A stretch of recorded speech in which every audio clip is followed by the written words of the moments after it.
Hello बच्चों। आज के इस वीडियो में हम लोग क्लास 11th एनसीईआरटी मैथमेटिक्स का जो चैप्टर नंबर 7 है दैट इज़ बाइनोमियल थ्योरम उसका एक प्रीवियस ईयर क्वेश्चन सॉल्व करने वाले हैं। क्वेश्चन कह रहा है expand under root of a upon x plus under root of x upon a whole raise to power 6 using binomial theorem. तो आपको कुछ इस प्रकार की एक्सप्रेशन दिया है, इस प्रकार का एक बाइनोमियल दिया हुआ है। इसको आपको बाइनोमियल थ्योरम की मदद से एक्सपैंड करना है। तो चलिए देखते हैं। सबसे पहले तो आप बाइनोमियल थ्योरम लिख लीजिए, ठीक है। तो हमें पता है x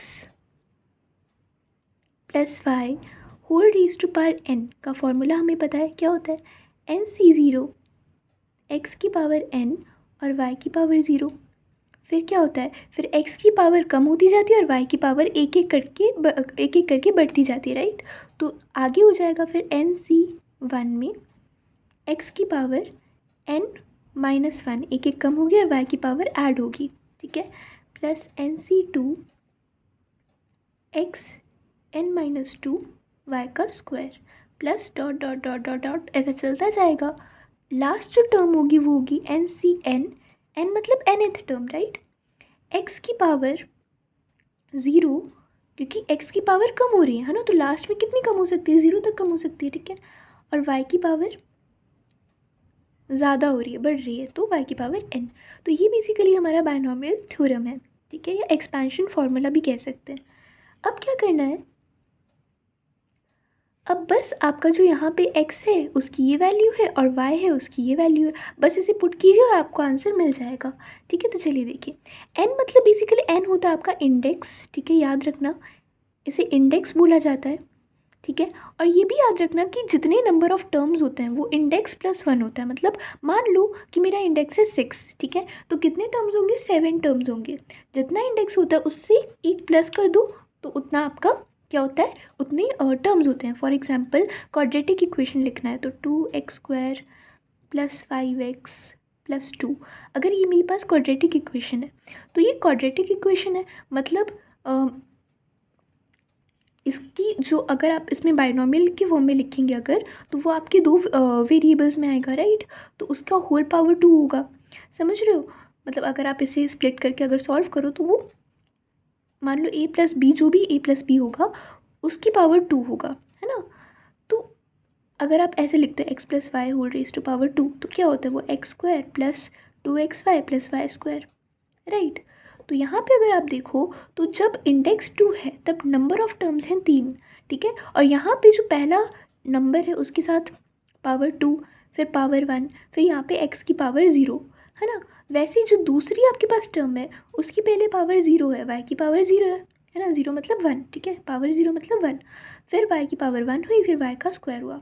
मतलब y की पावर बढ़ रही है, x की पावर कम हो रही है। और मैम ये कॉम्बिनेशन क्यों लिखा है हमने, कॉम्बिनेशन इसलिए लिखा है हमें कोएफिशिएंट चाहिए ना, तो इसलिए कोएफिशिएंट को पाने के लिए हमने कॉम्बिनेशन लिखा है, ठीक है। तो चलिए देखते हैं हम कैसे करेंगे। तो बस इसे हम लिखेंगे यहाँ पे under root of a upon x plus under root of x upon a whole raise to power 6 is equal to n मतलब 6, तो 6c0 x मतलब ये इसकी पावर 6 और y की पावर 0 मतलब 1, वो आप ना भी लिखो तो भी चलेगा, कोई दिक्कत नहीं, ठीक है। प्लस 6c1, अब इसकी पावर कम होती जाएगी और y की पावर बढ़ती जाएगी, ठीक है। Plus 6c2 under root of a upon x की power 4 under root of x upon a की पावर, यहाँ पे 1 थी ना, यहाँ पे 2 आ जाएगी, ठीक है। Plus 6c3 under root of a upon x की पावर 3 और under root of x upon a की पावर भी 3, right. Plus 6c4 under root of a upon x की पावर 2 और एक्स अपॉन ए की power 4 plus 6c5 under root of a upon x, ठीक है, की पावर 1, एक ही बात है, और under root of x upon a की power 5 plus 6c6 under root of a upon x की पावर 0, आप ना भी लिखो तो भी चलेगा, कोई दिक्कत नहीं, ठीक है। Under root of x upon a की पावर 6, ठीक है। तो सबसे जो फर्स्ट टर्म थी उसमें आपकी जो पहली टर्म है बाइनोमियल में, जो पहली एक टर्म है आपके पास, उसकी पावर हाईएस्ट थी, फिर लास्ट में आते आते उसकी पावर लीस्ट हो गई, और वैसे ही जो दूसरी टर्म थी उसकी पावर पहले लीस्ट थी, है ना, यहाँ पे उसकी पावर 0 थी, और लास्ट में आते आते उसकी पावर हाईएस्ट हो गई, ठीक है। तो ये चीज़ आपको मतलब पता होनी चाहिए, ठीक है। आगे अगर आप इसे फर्दर सॉल्व करोगे तो आपके पास कोएफिशिएंट कैसे लेंगे, तो कोएफिशिएंट आपको पता होगा कैसे लेते हैं। वैसे 16 का इजी होता है, बट फिर भी मैं आपको बता देती हूँ। आपके पास पास्कल ट्रायंगल आप ले सकते हो, वरना फिर आप इसे कॉम्बिनेशन से भी सॉल्व कर सकते हो। पास्कल ट्रायंगल से कॉम्बिनेशन से दोनों से करना सिखाती हूँ मैं आपको, ठीक है। तो पास्कल ट्रायंगल से आपको पता होगा 1 1 1, फिर यहाँ पे 1, और फिर इन दोनों का सम दैट इज़ 2, फिर 1, फिर 1, फिर इन दोनों का सम 3 3 1 1 4 6 4 1, ठीक है। 1 5 10 10 5 1, ठीक है। 1 6 15 20 15 6 1, ठीक है। तो जब आपकी इंडेक्स अगर 6 है तो ये आपके कोएफिशिएंट होंगे। कोएफिशिएंट मतलब जो नंबर के पहले लग रहा है या वेरिएबल के पहले लग रहा है, ठीक है, उसे कोएफिशिएंट कहते हैं, ठीक है। तो ऐसे भी आप याद कर सकते हो, वरना फिर आप क्या करो, 6C0 कॉम्बिनेशन है ना, तो कॉम्बिनेशन आपने अपने पिछले चैप्टर में पढ़ा होगा, है ना, कौन सा, परम्यूटेशन कॉम्बिनेशन में। तो 6C0 है, इसका मतलब है 6 factorial upon 0 factorial into 6 minus 0 factorial. तो 6 फैक्टोरियल अपॉन, ये तो 1 हो जाएगा, 0 फैक्टोरियल इज ऑलवेज 1, है ना, ये भी आपने पढ़ा था लास्ट चैप्टर में, ठीक है। और 6 माइनस 0 तो वो भी 6 फैक्टोरियल, तो ये कट जाएगा, ये 1 आ जाएगा, है ना, और फर्स्ट हमारा कोएफिशिएंट 1 ही था। ऐसे भी कर सकते हो, फॉर्मूला लिख लो, अगर आपको नहीं पता तो लिख लीजिए, n c r is equal to n factorial upon r factorial into n minus r factorial, ठीक है। इस फॉर्मूला से भी कर सकते हो, वरना फिर ये तो आपको पता ही है, ठीक है। तो ऐसे आप कर लीजिए, पहला आपका कोएफिशिएंट 1 है, ये हो जाएगा whole root of a upon x. अब मैं क्या कर रही हूँ ना, मैं थोड़ा सा दिमाग लगा रही हूँ, मेरे पास पावर में 6 है ना, तो अगर मैं पावर में 6 को पावर में 2 इंटू पावर में 3 कर दूँ, इससे फ़ायदा क्या होगा कि आपको पता होगा कि जब भी पावर 2 होती है तो आप क्या करते हैं, 2 से जो रूट होता है वो कैंसिल हो जाता है, राइट, क्योंकि रूट की वैल्यू क्या होती है, पावर में 1/2, है ना, तो 1/2 और 2 कैंसिल हो जाएगा। तो इससे मैंने इसे कैंसिल कर दिया। ऐसा मैंने क्यों किया, ताकि यू नो जो रेडिकल वैल्यू है वो ना बचे, रेडिकल वैल्यू मतलब रूट में वैल्यू ना बचे, है ना, इसीलिए मैंने इसे इस फॉर्म में लिखा है, ठीक है। इसी प्रकार से इस क्वेश्चन को यूजुअली सॉल्व किया जाता है। अगर आप नहीं करेंगी तो मे बी आपके मार्क्स डिडक्ट हो सकते हैं as per your school teacher, right. फिर 6C1 है आपके पास, 6 कोएफिशिएंट, ठीक है।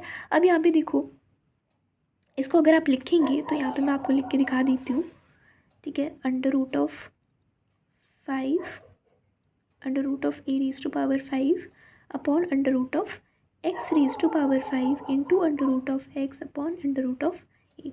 आप इस प्रकार से कर सकते हैं ना, रूट को आप स्प्लिट कर सकते हैं, राइट, ये तो बचपन वाली मैथ्स है। अब देखो, एक अंडर रूट एक्स से एक अंडर रूट एक्स गया तो ये 4 हो जाएगा, और 8 रूट ए से एक रूट ए चला जाएगा तो ये भी रूट 4 हो जाएगा। अब अगर आप root a upon root x whole raise to power 4 लिखें, या फिर इसे ऐसे भी लिखा जा सकता है, whole root a upon x की पावर 2 की पावर 2। मतलब बेसिकली मैं 2 में क्यों ब्रेक कर रही हूँ, क्योंकि मुझे रूट काटना है, ठीक है, इसीलिए। तो आप इसे ए अपॉन एक्स की पावर 2 भी लिख सकते हैं, ठीक है, होल पावर 2। तो इसे मैं ए की पावर 2 अपॉन में एक्स की पावर 2 भी लिख सकती हूँ, ठीक है, बेसिक मैथ्स, ठीक है। नेक्स्ट टर्म 6C2, तो सेकंड में आपके पास 15 है, ठीक है। इसको सॉल्व करेंगे तो बहुत इजी, इसकी वैल्यू तो अभी हमने फाइंड की, है ना, इसकी वैल्यू कैसे आएगी, तो इसकी वैल्यू भी इजी है ना, यहाँ पे स्क्वायर लगा है तो स्क्वायर से ये कट जाएगा, ठीक है।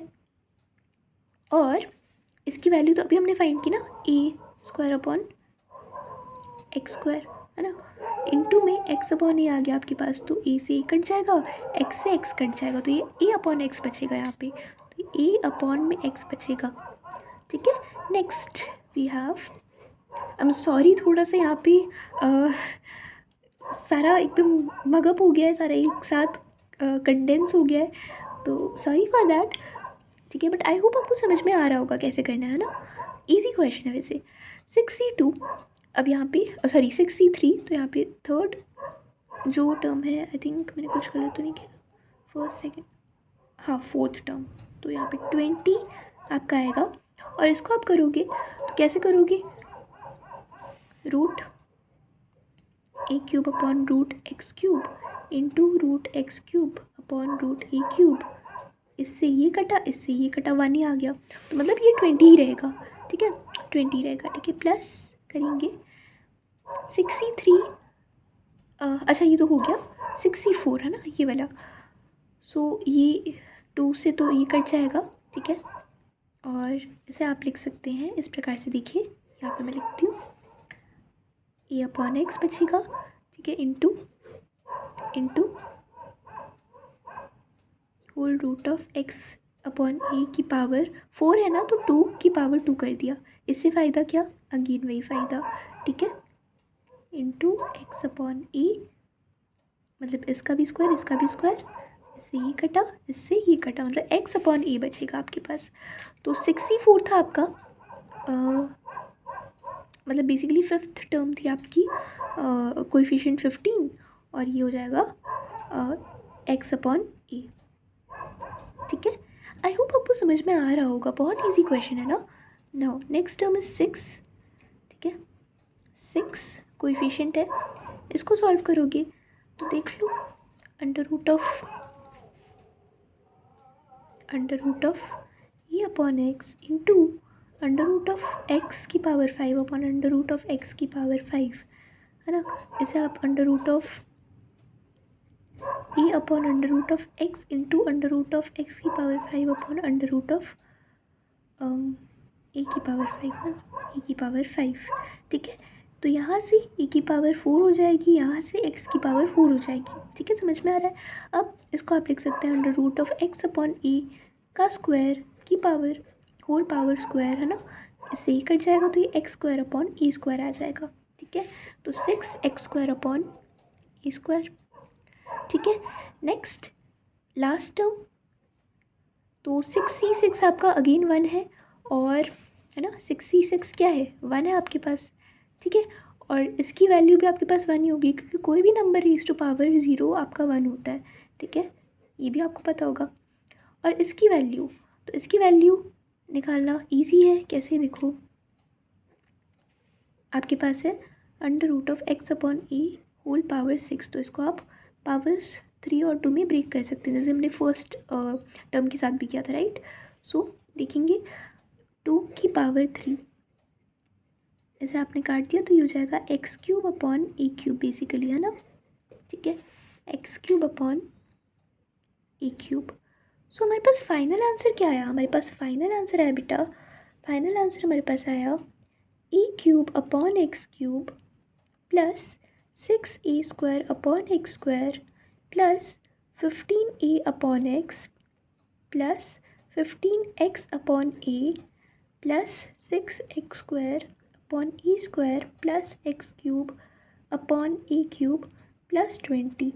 तो ये है आपका फाइनल आंसर। ठीक है, मैंने 20 को लास्ट में क्यों लिखा, क्योंकि यूजुअली हम जो सिंगल टर्म्स होती हैं ना, मतलब सिर्फ जो कांस्टेंट टर्म्स होती हैं, उन्हें हम यूजुअली, ठीक है, लास्ट में ही लिखते हैं।